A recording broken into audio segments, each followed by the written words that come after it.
ጤና ይስጥልን የከበረ ሰላምታችን በመላው ዓለም ሆናችሁ ቃል ስፖርት ዩቲዩብ ቻናላችንን ለምትከታተሉ ውድ አድማጮቻችን ሁሉ ይድረስ ብለናል። ከሀገር ቤት ከባህር ማዶ ለዚህም ሰዓት ለእናንተ ውድ አድማጮቻችን በተሰማቸው ብለን ያሰናዳንላችሁን አጫጭር ስፖርታዊ ጥንቅሮች በቅደም ተከተል እያጋራናችሁ ቆይታ የምናደርግ ይሆናል። እስከ ፕሮግራማችን ፍጻሜ ዛሬም እንደ ሁሉ ጊዜው ቆዩ እንላለን። በዚህኛውም ጥንቅራችን የተወሰኑ ሀገራዊ ጉዳዮችን ይዘናል። ከባህር ማዶ ወጣ እንላለን። በርካታ ሊጎች ተጠናቀቁ። ውድ ቤተሰቦቻችን ከተጠናቀቁ ሊጎች ውስጥ ለየት ያሉትን መርጠን እናደርሳችኋለን። በቀጣይ ውድድር ዓመት ሀገራቸውን ወክለው በአውሮፓ ሻምፒዮንስ ሊግ የሚሳተፉ የዩሮፓ ሊግ ኮንፈረንስ ሊግ በተጨማሪ መውረዳቸውና መትረፋቸውን ያረጋገጡ በርካታ ክለቦች አሉ። በየሊጎቹ በተጠናቀቁ ሊጎች ዙሪያ እናነሳለን። ዛሬ ሻምፒዮንነታቸውንም ያረጋገጡ አንዳንድ የአውሮፓ ትልቅ ክለቦች አሉ። በዚህኛውም የስፖርት የመረጃ ክፍለ ጊዜያችን እነኚህንም መረጃዎች ለእናንተ እናደርሳለን። ከፕሪሚየር ሊግ ትልልቅ ክለቦች ውስጥ እንደ ማንቸስተር ዩናይትድ ያሉ ክለቦችንም በተጨማሪ እናነሳለን። ማንቸስተር ዩናይትድ በቀድሞ ተጫዋቹ ምክንያት 18 ሚሊዮን ፓውንድ ወደ ካዝናው ሊያስገባ ይችላል። ይህ ጥሩ የሚባለው ዜና ነው። ለዩናይትድ በቀጥታ ሽያጭ የሚያገኘው አይደለም፣ በተዘዋዋሪ ሽያጭ ነው። ከዛ በተጨማሪ ማንቸስተር ዩናይትድ በአንድ ዝውውር አይስተካከልም ከሚለው ግለ ሐሳብና ሪዮ ፈርዲናንድ ብሩኖ ፈርናንዴዝ ሆይ በኤሮፕ ሊግ ታደገን እያለው ይገኛል። ማንቸስተር ዩናይትዶች የቀድሞ ሌጀንዶችም ዳግም የሚመኙት የቀድሞ ተጫዋቻቸው አለ ወደ ቡድኑ መምጣት አለበት እያሉ ነው፣ ግን የሚሆን አይመስልም። ለማንኛውም ይህን ዝውውርም በማንቸስተር ዩናይትድ በኩል ይዘናል። የቡድን ዜናችን እንደተጠበቀ ነው። አርሰናል አንድ ዝውውር እንዳልወጣ ተረጋግጧል። በእርግጥ እየሰራበት አይደለም፣ ግን በዝርዝር ውስጥ ከያዛቸው ተጫዋቾች ውስጥ አንደኛው ነው።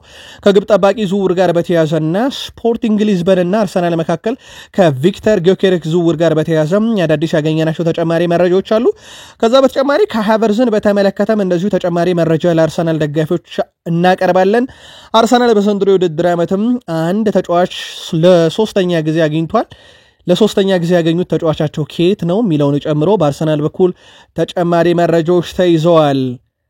ዛሬ ልዩ ቀን ለሊቨርፑል ነው። ሁለት ተጫዋቾችን አስፈርሟል ሊቨርፑል። እነማንን አስፈረመ፣ የነማንን ፊርማ ያገኘ የሚለውን ለሊቨርፑል ደጋፊዎች እናጋራችኋለን። ዛሬ ለሊቨርፑል መልካም የሚባለው ቀን ነበር። ከዛ በተጨማሪ ሳላህንና ኬዛ እንደዚሁም ደግሞ አርኔ ስሎት የሰጡትን አንድ አነጋጋሪ መግለጫም ለሊቨርፑል ደጋፊዎች ከዝውውር መረጃችን በተጨማሪ ይዘናል። ቼልሲ ቤት እንሄዳለን። ቶማስ ቱሄል በስታንፎርድ ብሪጅ ነበሩ። ላሚን ያማል የባርሴሎና ተጫዋች ነው፣ ግን ስለ ቼልሲ የሚለን ነገር አለ። አሰልጣኝ ማሬስካ እኛ የተጋነነ ገንዘብ አልወጣንም፣ ይህ ነገር ተቀባይነት የለውም እያሉ ነው። ከፕሪሚየር ሊጉ ስለሚለቀውም ተጫዋች እንነግራችኋለን። በአውሮፓ ትልቅ ክለቦች ትልቅ ተጫዋቾችን ስናነሳ ሊዮኔል አንድሬስ ሜሲና ክርስቲያኖ ሮናልዶንም የተመለከተ አንድ መረጃ ለእናንተ ውድ አድማጮቻችን እንደዚሁ ይዘንላችሁ መተናል። እስከ ፕሮግራማችን ፍጻሜ ቆዩ። ላይክ፣ ሰብስክራይብ፣ ሼር ማድረግ እንዳይረሳ። ለሐሳብ አስተያየታችሁ አመስግነናል። ሀገራዊ ጉዳይ አስቀድመን እንጀምር። በኢትዮጵያ ፕሪሚየር ሊግ 30ኛ ሳምንት መርሃ ግብር ዛሬም ቀጥሎ ተካሂዷል። መቀለ ሰባ እንደርታም ከኢትዮጵያ መድን ጋር ጨዋታቸውን አድርገው ነበረ። ኢትዮጵያ መድን መሪነቱን አጠናክሯል። 1-0 በሆነ ውጤት መቀለ ሰባ እንደርታን አሸንፏል። ብቸኛዋን ግብ አቡበከር ሳኒ 71ኛው ደቂቃ ላይ ኢትዮጵያ መድን አስቆጠረ። ኢትዮጵያ መድን ማሸነፉን ተከትሎም ደረጃውን በ60 ነጥብ አንደኝነቱን አስጠብቋል። ለዋንጫው በጣም ቀርቧል። መቀለ ሰባ እንደርታ በ30 ነጥብ 15ኛ። የፊታችን አርብ ኢትዮጵያ ቡና ከኢትዮጵያ መድን በ31ኛ ሳምንት፣ መቀለ ሰባ እንደርታ ከስሁል ሽረ ደግሞ ሰኞ እንደዚሁ በኢትዮጵያ ፕሪሚየር ሊግ ቀጣይ ጨዋታቸውን ያደርጋሉ።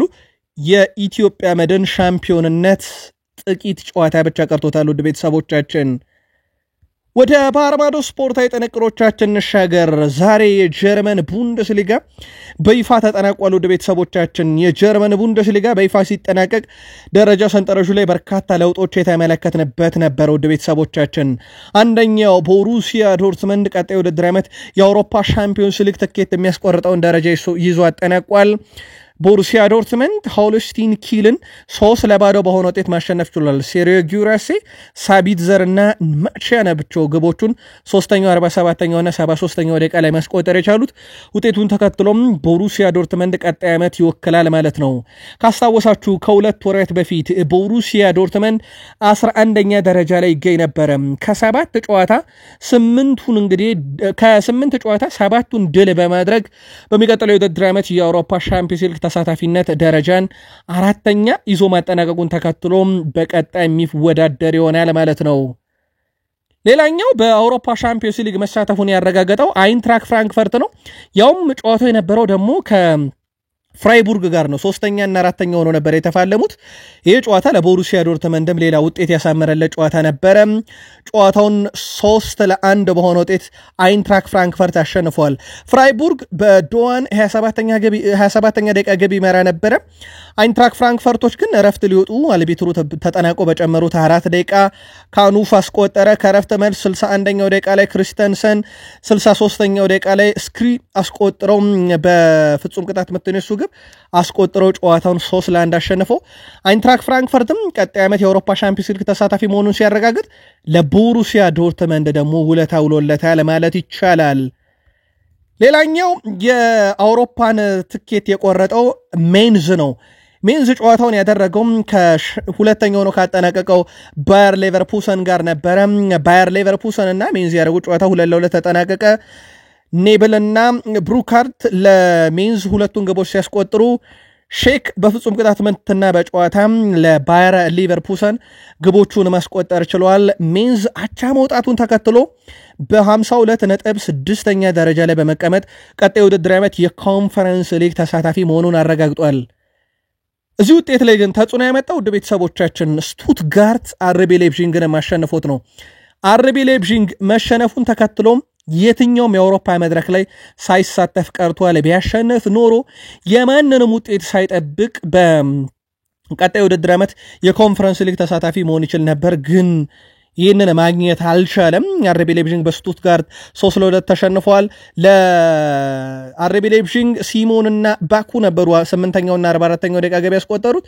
ለስቱትጋርት ኡንዳቭ ዋልትሜድ እና እንደዚሁም ደግሞ ዲሚርቮች ናቸው ግቦቹን ማስቆጠር የቻሉት በጨዋታው ላይ። ከወራጅነት ጋር በተያያዘ ውድ ቤተሰቦቻችን ሄደንሄም፣ ሆፈንሄም እና እንደ ሴንት ፓውሊን ያሉ ክለቦች ዛሬ በጣም ወሳኝ ጨዋታ ነበረባቸው። የጨዋታ ውጤቶቹን ተመልክቶን ሄደንሄም ቀጣይ ውድድር ዓመት በፕሌይ ኦፍ ነው ቡንደስሊጋ ላይ መቆየት የሚችለውና አጣብቂኝ ውስጥ ገብቷል። እነ ሆፈንሄም እና ሴንት ፓውሊን ተርፈዋል። የሄደንሄም እዚህ አጣብቂኝ ውስጥ የገባው በወርደር ብሬመን 4-1 በሆነ ውጤት ከተሸነፈ በኋላ ነው። ስለዚህ ሄደንሄም ቀጣይ የፕሌይኦፍ ጨዋታ ይጠብቀዋል ማለት ነው በቡንደስሊጋ ለመቅረት ካሰበ። ሆፈንሄምን በእርግጥ ተሸንፏል። ያው የሄደንሄም መሸነፍ ነው እንጂ ሆፈንሄም ራሱ በባየር ሙንችን 4-0 ነው የተሸነፈው። ኦሊሴ ኪሚሽ፣ ግናብሪ እና ሃሪኬን ግብ ባስቆጠሩበት ጨዋታ ማለት ነው። ሆፈንሄምም ተሸንፏል። ስለዚህ ቀጣይ የውድድር ዓመት የደረጃ ሰንጠረዡን ለማስታወስ ያክል ባየር ሙኒክ፣ ባየር ሌቨርኩሰን፣ አይንትራክ ፍራንክፈርት፣ ቦሩሲያ ዶርትመንድ የአውሮፓ ሻምፒዮንስ ሊግ ሲወክሉ፣ ፍራይቡርግ እና ሜንዝ ኮንፈረንስ ሊግ እና ኤሮፕ ሊግ ይወክላሉ። እንደዚሁም ሄደንሄም በፕሌይ ኦፍ ቡንደስሊጋ ላይ መቅረት የሚያስችለውን ውጤት አስመዘገበ። ሌላኛው የሃሪኬን ነው። ሃሪኬን በጀርመን ቡንደስሊጋ 26 ግቦችን አስቆጥሮ ለከታታይ ሁለተኛ ዓመት የቡንደስሊጋ ኮከብ ግብ አግቢ ሆኖ ጨረሰ። ሴሪዮ ጊራሴ እና ፓትሪክ ሼክ በኩል 21 ግብ ሁለተኛ፣ ጆናታን ብሩክት በ18 ግብ ከሜንዝ አራተኛ፣ ቲም ካልዴንት በ16 ግብ ከፍራይቡርግ አምስተኛ ደረጃን ይዞ ማጠናቀቅ ችሏል። ኦሊሴ ግን በጣም አስገራሚ ተጫዋች ነው። በመጣበት ዓመት ውድ ቤተሰቦቻችን በቡንደስሊጋው አስደናቂ ነገሮችን ካስመለከቱን ተጫዋቾች የባየር ሙንችኑ ኦሊሴ ነው። በዘንድሮ ውድድር ዓመት ነው ክለቡን የተቀላቀለው፣ ግን የመጀመሪያ ዓመቱ አይመስልም። በጣም አስደናቂ የሚባለውን ጊዜ ከክለቡ ጋር ሲያሳልፍ በአጠቃላይ 12 ጎል፣ 14 አሲስት፣ 34 ጨዋታዎችን ማድረግ ችሏል። 4 ጎል እና 4 አሲስት ደግሞ በመጨረሻ 5 ጨዋታ ነው ያደረገው። ኦሊሴ በራሱ አስደናቂ ዓመትን አሳልፎ ነው ቡንደስሊጋው የተጠናቀቀው። ሌላው ሴልቲክ የስኮቲሽ ፕሪሚየር ሻምፒዮን ሆኗል። 112 ግቦችን አስቆጥረው 26 ግብ ብቻ ተቆጥሮባቸው በ92 ነጥብ የስኮቲሽ እንግዲህ ሻምፒዮን ሆነዋል። ሴልቲኮች በጣም አስደናቂ የሚባለ ቡድን ነው። ብሬንዳን ሮጀርስ ዘንድሮ የሚያስመለከቱን በዚህ ረገድ እንግዲህ የ2024-25 የውድድር ዓመት ሴልቲክ የስኮቲሽ ፕሪሚየር ሻምፒዮን መሆናቸውን በዛሬው ዕለት ከነበሩ የሊግ መርሃ ግብሮች በኋላ አረጋግጧል። የሪያል ማድሪድ ዋና አሰልጣኝ ካርሎ አንቸሎቲ ባርሴሎና የላሊጋ ዋንጫ ማሸነፍ እንደሚገባው ተናግረዋል። የባርሴሎና አመት ነበር ያሉት አሰልጣኝ ካርሎ አንቸሎቲ ባርሴሎና በአመት ውስጥ ጥሩ እንደነበር የገለጹት ሲሆን እነሱ ዋንጫውን ማሸነፍ ይገባቸዋል ነገር ግን ቀጣይ አመት የተለየ ነው የሚሆነው ብለዋል አሰልጣኝ ካርሎ አንቸሎቲ ያክለው የሪያል ማድሪድ የመጀመሪያ ፈራሚ ዲያን ሁይሰን ምርጥ ፊርማ ሲሉ ቡድኑን እንደሚያጠናክር ተናግረዋል ተጫዋቾቹን በፍጹም አልተቻቸውም በዚህ 4 አመት ውስጥ የደስታን መጨረሻ ሳይታዩኛል ለኔ ሁሉ ጊዜም ይህ ቡድን ምርጥ ነበር እያንዳንዱን ተጫዋቾችን ማመስገን እፈልጋለሁ ሲሉ ተደምጧል የባርሴሎና አሸናፊነት ግን ተገቢ ብለውታል ዣቪ አሎንሶ በመሃል ሜዳ ስፍራ መግዛት የሚፈልገው ተጫዋች የስቱትጋርቱ አንጌሎ ስቲለር እንደሆነ ይታወቃል ገና 24 ዓመቱ ነው ጀርመናዊ አንጌሎ ስቲለር ከአሎንሶ ጋር አብሮ ወደ ሪያል ማድሪድ ያመራል ተብሎ ይጠበቃል 40 ሚሊዮን ዩሮ የውል ማፍረሻው ነው ስቱትጋርት ቤት ይገኛል በአውሮፓ 5 ታላላቅ ሊጎች ካሉ 24 ዓመትና ከ24 ዓመት በታች የመሃል ሜዳ ተጫዋቾች አንጌሎ ስቲለር በጣም አስደናቂ ነው ብዙ ኳስ የነካ ብዙ ኳስ ወደፊት ያሻገረ ብዙ ኳሶችን ለማቀበል የሞከረና ያሳካ ብዙ ኳሶችን ወደፊት ለማቀበል የሞከረና ያሳካ ነው እንደገና ብዙ አጫጭር ኳሶችን ለማቀበል ሞክሮም የተሳካለት ብዙ ረጃጅም ኳሶችን ሞክሮ የተሳካለት ብዙ ተሻጋሪ ቀበብሎችን ሞክሮ የተሳካለት ባጭሩ ቀጣዩ ቶኒ ክሩስ እያሉት ነው ገና በ24 ዓመቱ በጣም አስደናቂ ሚናን ያው ማደገኛው በሚባለውና ውጤትን መሰረት የሚያደርግ የሜዳ ክፍል ላይ በሚጫወትበት ወቅት ነው ይሄንን ቁጥር ያስመዘገበው ቀጣይ የሪያል ማድሪድ ፈራሚ ይሆናል ተብሎ ይጠበቃል የሉካ ሞድሪች ነገርም በሪያል ማድሪድ ጋር ያልተወሰነም የሉካ ሞድሪችን ቆይታ እንዲወስን ግን ሙሉ ስልጣኑ ለዣቪ አሎንሶ ተሰጥቶታል እንደሚታወቀው ተጫዋቹ ግን በቀጣይ የክረምት የውድድር ዓመት ኮንትራቱ ሲጠናቀቅ አድሶ በዚያው በሪያል ማድሪድን መቆየት ነው ምርጫ የሚያደርገው ሉካ ሞድሪች ከዚህ ውሳኔ ጋር በተያያዘ የፍሎሬንቲኖ ፔሬዝም ሳይሆን የዣቪ አሎንሶ ውሳኔ ተጫዋቹ ላይ እንግዲህ የመቆየትና ያለመቆየቱን ነገር ያረጋግጥለታል ተብሏል ለማንኛውም ቀጣይ ውይይቶች ይደረጋሉ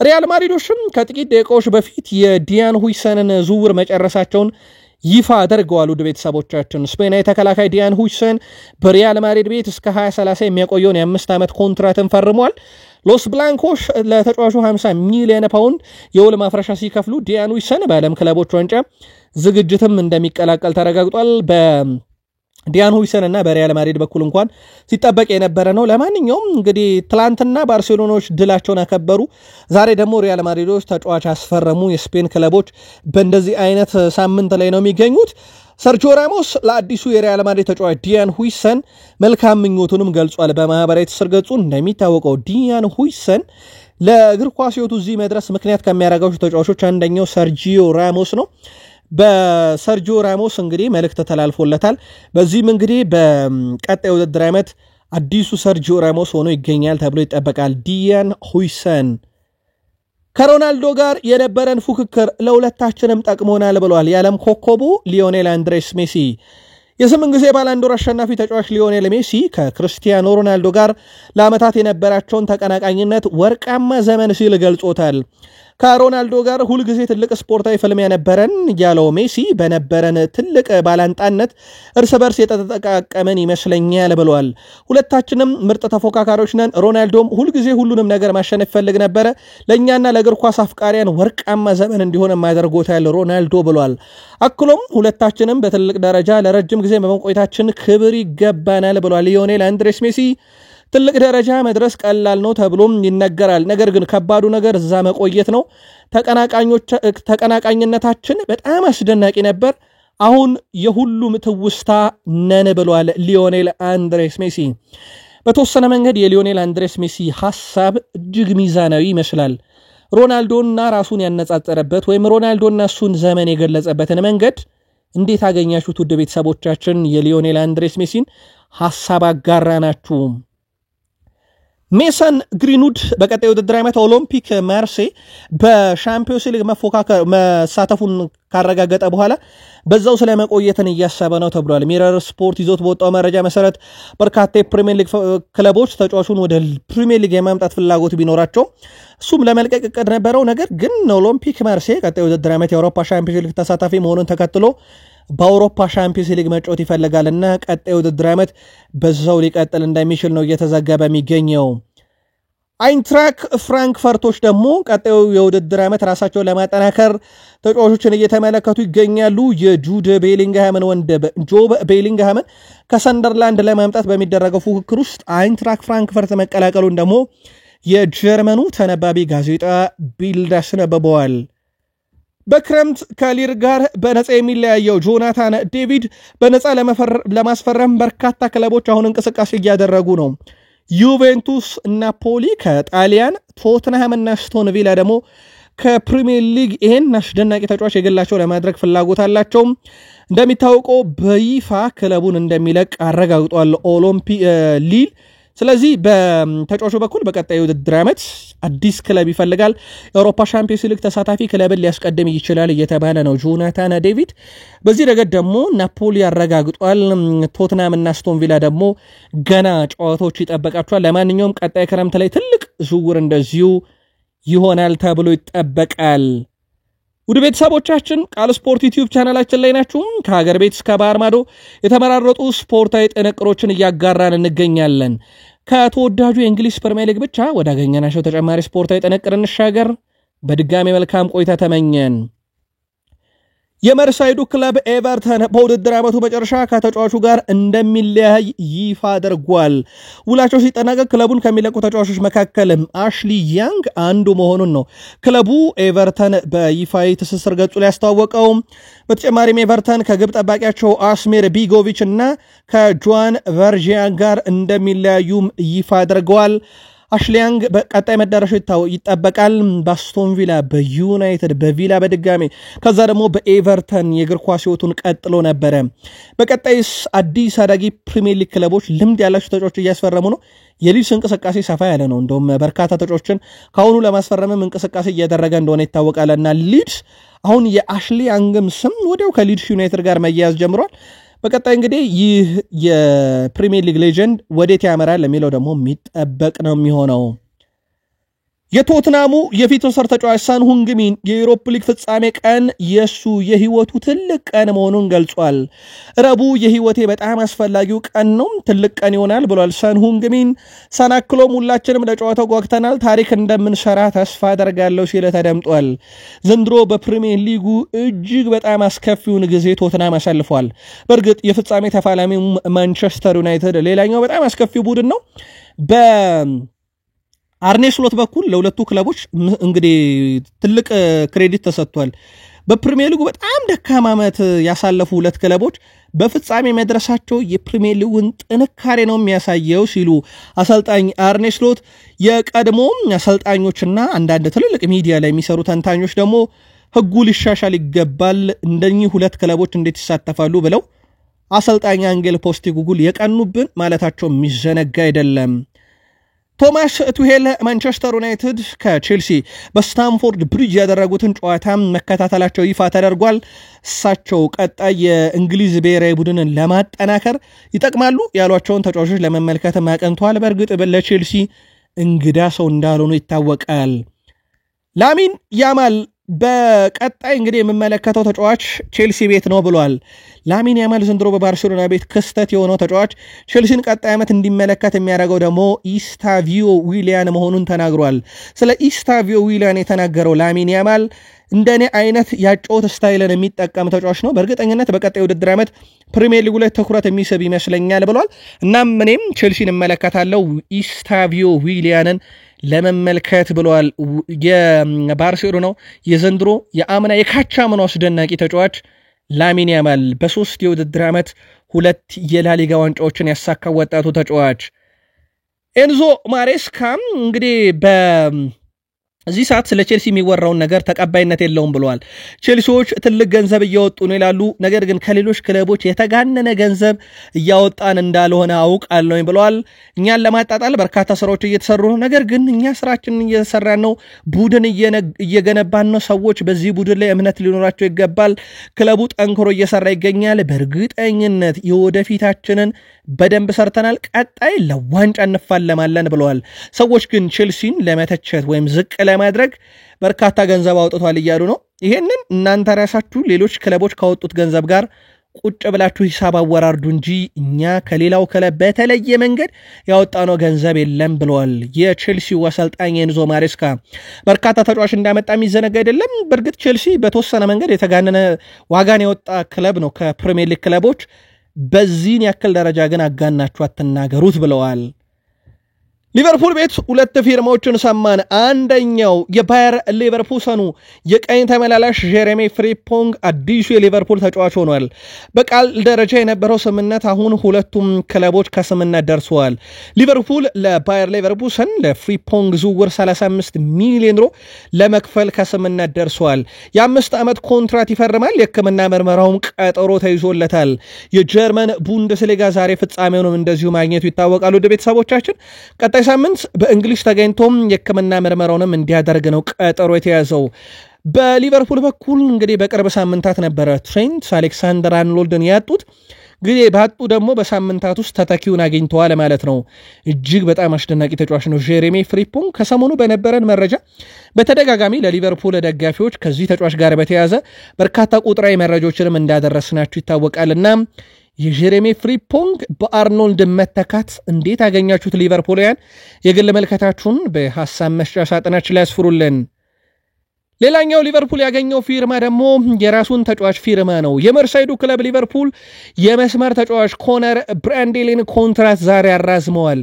ኮነር ብራንዴሊ በሊቨርፑል ቤት የ4 ዓመት ኮንትራት ነው በዛሬው ዕለት የፈረመው።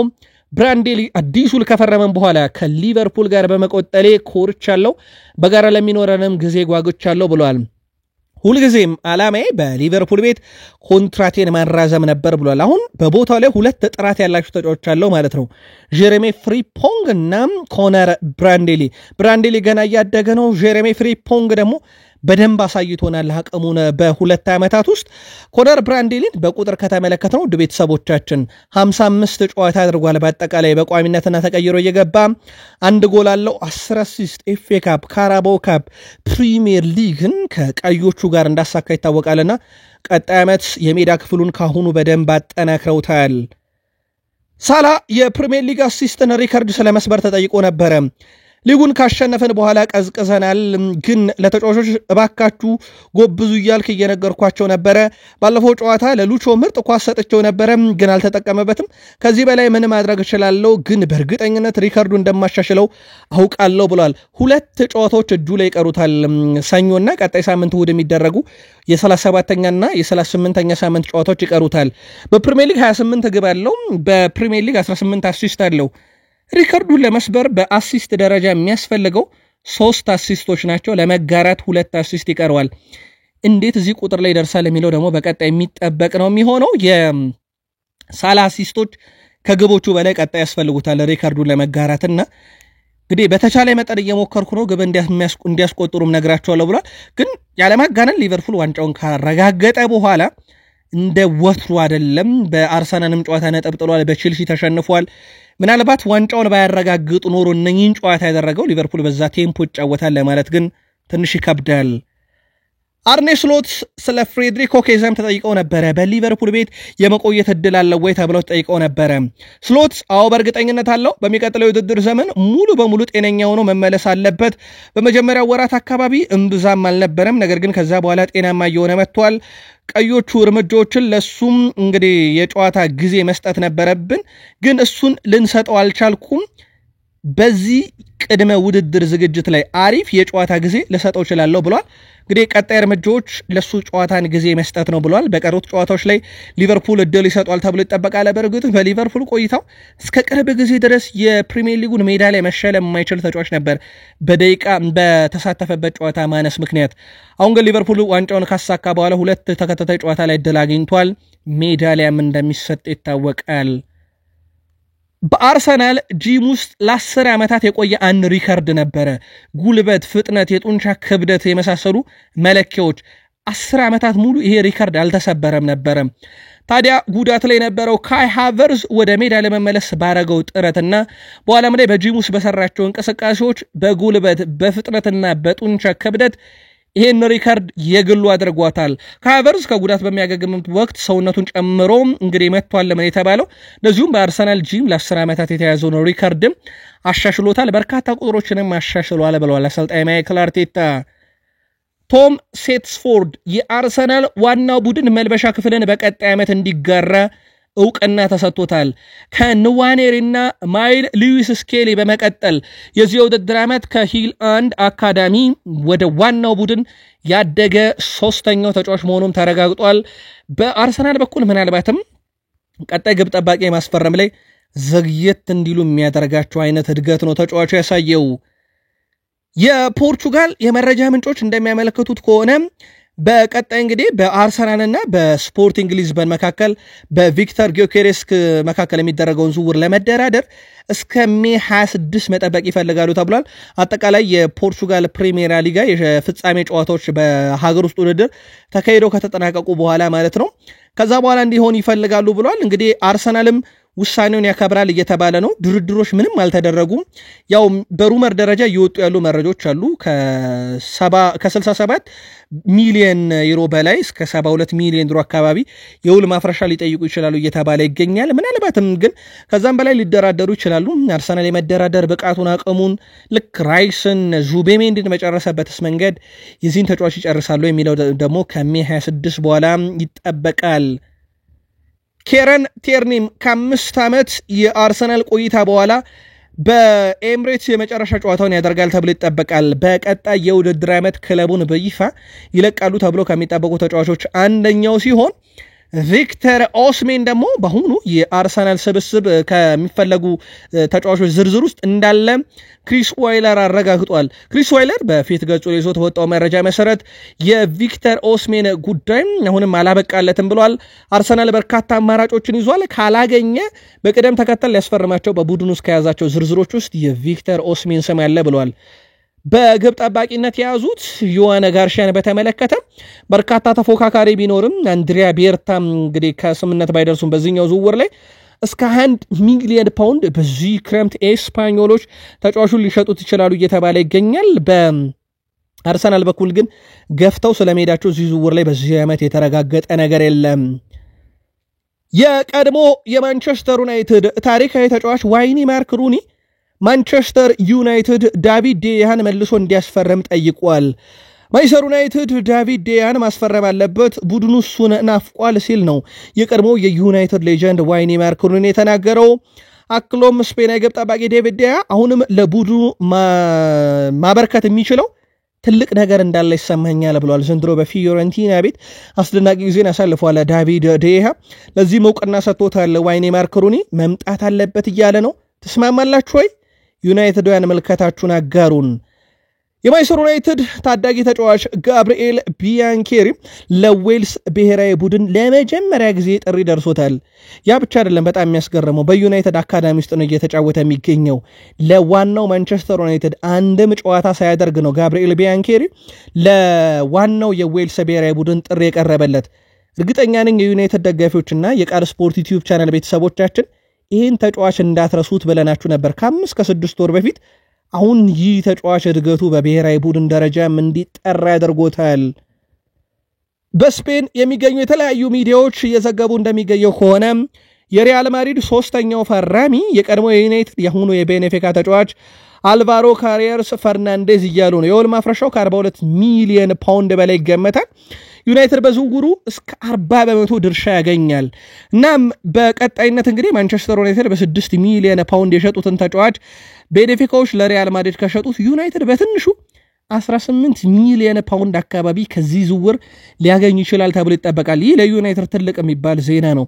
ምክንያቱም በቀጥታ ሽያጭ አይደለም ዩናይትድ ይህንን የሚያገኘው በተዘዋውሪ ሽያጭ ነው። በተለይም እንደዚህ አይነት ሽያጮች ብዙ ትርፍ አላቸው። ንጹህ ትርፍ ነው ወደ ካዝናው የሚያስገባው ማንቸስተር ዩናይትድ እና በሚቀጥለው የውድድር ዓመት ለሚያደርገውም ዝውውር በጣም ወሳኝ ነው። ሰዎች በማንቸስተር ዩናይትድ ውስጥ ያለውን ችግር በአንድ ክረምት ብቻ ማስተካከል እንችላለን ብለው የሚያስቡ ከሆነ ያ በፍጹም የሚሞከር አይደለም ብሏል የቀድሞ የማንቸስተር ዩናይትድ ሌጀንድ ሮይ ኪን በሐሳቡ ማንቸስተር ዩናይትድ ካለው ውስብስብ ችግር አንጻር አንድ የክረምት ዝውውር ችግሩን አይፈታውም ብሏል። በጊዜ ሂደት ነው ቡድን የሚገነባው፣ ማንቸስተር ዩናይትድም በጊዜ ሂደት ይገነባል ብዬ አስባለሁ። በዚህ ክረምት የተወሰኑ ቁልፍ ተጫዋቾችን ማምጣት፣ ከአካዳሚ ተጫዋቾችን ማሳደግ፣ ለሩበን አሞሪም ፍልስፍና የሚመቹ ነገሮችን ማመቻቸት ብለዋል። እናም ቡድኑ ቀስ በቀስ እየተዋሃደ ሲመጣ ክፍተቶቹ ላይ ደግሞ ሌሎች ተጫዋቾችን በጥርና በቀጣይ የ2026 ክረምት ዝውውር ማምጣት ያስፈልጋል እንጂ በዘንድሮ ክረምት ብቻ የሚሻሻል ማንቸስተር ዩናይትድ አይደለም ብለዋል ሮይ ኪን። ሪዮ ፈርዲናንድ ለብሩኖ ፈርናንዴስ ተማጽኖም መልእክትም ልኳል ወደ ቤተሰቦቻችን። ምክንያቱ ደግሞ የዩሮፓ ሊግ ዋንጫን ነው። የዩሮፓ ሊግ ዋንጫ ማንሳት ለዘንድሮ ለዩናይትዳውያን እንግዲህ ለሌጀንዶችም ለክብራቸው የፈሩ ይመስላል። ከዚህ ውስጥ አንደኛው ሪዮ ነው። ብሩኖ ፈርናንዴስ ጥሩ እንደምታረግ ተስፋ አደርጋለሁ፣ እባክህ አድምጠኝ፣ ይህንን ጨዋታ እንድናሸንፍ ሁሉንም ነገር እንድታረግ ጠይቀሃለሁ ብሏልና አሁን ማንቸስተር ዩናይትድ ቤት እምነት የሚጣልበት ሰው ብሩኖ ፈርናንዴዝ ሆኗል። አምና ደግሞ የሚተቸው ሰው ብሩኖ ፈርናንዴዝ ነበር። ማንቸስተር ዩናይትድ ከፍተኛ አመራሮች በዴንማርካዊ አጥቂ ራስመስ ሆይሉንድ ላይ እምነታቸው ተሸርሽሯል እየተባለ ነው። ወደ ቤተሰቦቻችን ለማንቸስተር ዩናይትድ ቅርብ የሚባሉ የመረጃ ምንጮችም እንደጠቆሙት ከሆነ በማንቸስተር ዩናይትድ ሰዎች በኩል እምነት የለም እየተባለ ነው። ስለሆነም ቀጣይ የውድድር ዓመት ማንቸስተር ዩናይትድ ቤት አጥቂ እንድንጠብቅ የሚያደርግ ዝውውር እየተባለ ነው። ምናልባት ራስመስ ሆይሉንድ በተጠበቀው ልክ አለመሆኑ ግን የዩናይትድ እንደ ቡድን ጥሩ አለመሆን በራሱ አይደለም ወይ? የእናንተን የግል መልከታ አጋሩን። አዲስ አጥቂስ ቢመጣ እዚህ ቡድን ላይ በዚህ አይነት የቡድን ችግር እያለ አንድ ግለሰብ ላይ ብቻ ማነጣጠሩ ተገቢ ነው ብላችሁ ታስባላችሁ? ዩናይትዳውያን መልከታችሁን አጋሩን። ቃል ስፖርት ዩቲዩብ ቻናል ለዚህ ሰዓት ያሰናዳነው መረጃ ይሄን ነበር። ላይክ፣ ሰብስክራይብ፣ ሼር ስላደረጋችሁን አመሰገን።